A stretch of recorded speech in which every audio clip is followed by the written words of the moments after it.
Le cerveau est un organe complexe qui contrôle toutes les fonctions de l'organisme. Il est composé de milliards de neurones qui communiquent entre eux pour transmettre des informations et contrôler les mouvements, la pensée, les émotions et les sens.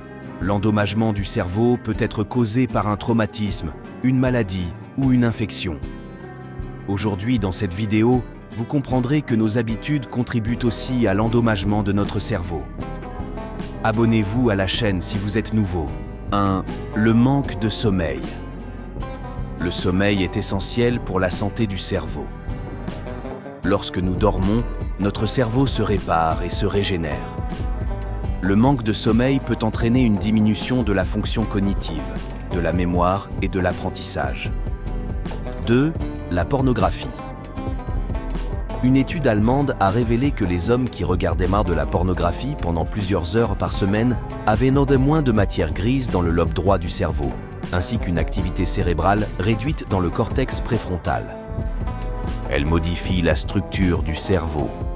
La pornographie stimule la libération de dopamine, un neurotransmetteur associé au plaisir et à la récompense. Cette stimulation répétée peut entraîner des changements dans la structure du cerveau, notamment une diminution du volume de matière grise dans certaines zones de santé, comme le cortex préfrontal. Le cortex préfrontal est impliqué dans de nombreuses fonctions cognitives, notamment le contrôle des impulsions, la prise de décision et la régulation des émotions. Elle est associée à une variété de problèmes de santé mentale comme l'anxiété, la dépression et les troubles du comportement. 3. Les mauvaises expériences et mauvaises nouvelles. Le cerveau est un organe plastique, ce qui signifie qu'il peut changer et s'adapter en fonction de l'expérience.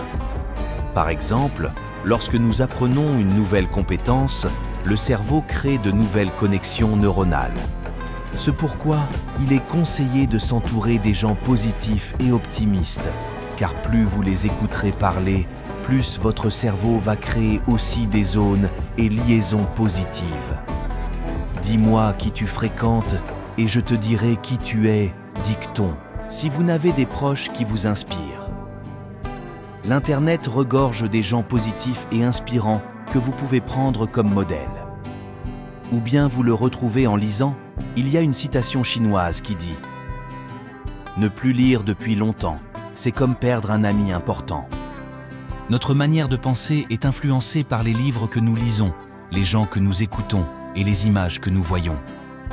Pour le bien-être de votre cerveau, vous devez filtrer les informations que vous nourrissez votre cerveau.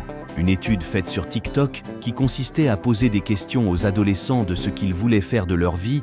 La majorité des Américains voulaient devenir influenceurs sur le réseau, mais les Chinois, quant à eux, ils voulaient devenir astronautes ou ingénieurs. Cette différence est due au type vidéo qu'ils regardent. Car en Chine, le réseau TikTok ne montre que des vidéos scientifiques et inspirantes aux petits Chinois, alors que dans le reste du monde, le réseau montre n'importe quoi. Quand on a posé la question à un ministre chinois, il a répondu « Ces enfants sont l'avenir de notre nation. Donc, nous avons le devoir de le protéger. » 4. La peur de la solitude et de penser. Un homme intelligent a dit un jour « C'est difficile de penser. C'est pourquoi les gens choisissent la critique qui est plus facile à faire. » La solitude vous permet de prendre un rendez-vous avec vous-même. Ainsi, vous avez la liberté de penser et réfléchir sur vos projets et objectifs, mais aussi sur votre bien-être en général. La solitude est un lieu de paix et de tranquillité, où nous pouvons nous concentrer sur nous-mêmes et sur nos pensées.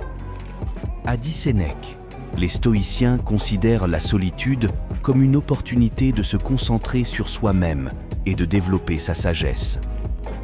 Ils pensent que la solitude peut être bénéfique pour notre santé mentale et physique. Elle peut nous aider à réduire le stress, à améliorer notre concentration et à cultiver une plus grande résilience. 5. L'utilisation abusive du téléphone portable. Ceci peut avoir des conséquences négatives sur la santé mentale, la santé physique et la vie sociale. Problèmes de santé mentale entraînés par le portable sont nombreux, tels que l'anxiété, impatience lorsque le téléphone n'est pas à portée de main, la dépression, les troubles du sommeil, l'addiction. Une étude publiée en 2016 dans la revue Sciences psychologiques a révélé que les personnes qui utilisaient leur téléphone portable plus de 2 heures par jour étaient plus susceptibles de souffrir d'anxiété et de dépression que celles qui l'utilisaient moins d'1 heure par jour. Il existe plusieurs choses que vous pouvez faire pour limiter l'utilisation abusive de votre téléphone portable comme se fixer des limites, décider combien de temps vous souhaitez passer sur votre téléphone portable chaque jour et respecter cette limite. Sauf, bien sûr, si le portable est utilisé comme outil professionnel. Éteignez votre téléphone portable lorsque vous n'en avez pas besoin. Éteignez votre téléphone portable lorsque vous êtes en train de travailler, de passer du temps avec vos proches ou de faire quelque chose que vous aimez. Mettez votre téléphone dans une autre pièce lorsque vous dormez la nuit. Cette action va vous éviter la tentation d'utiliser le téléphone dès que vous vous levez du lit. Pas de portable, pas de nouvelles pour brouiller les cerveaux et fatiguer le mental.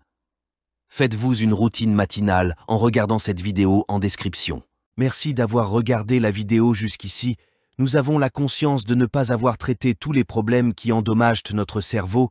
Laissez-nous dans le commentaire un problème qui n'a pas été donné afin d'aider à la multiplication de la connaissance. Plus on apprend, plus on devient. Je vous aime. À plus.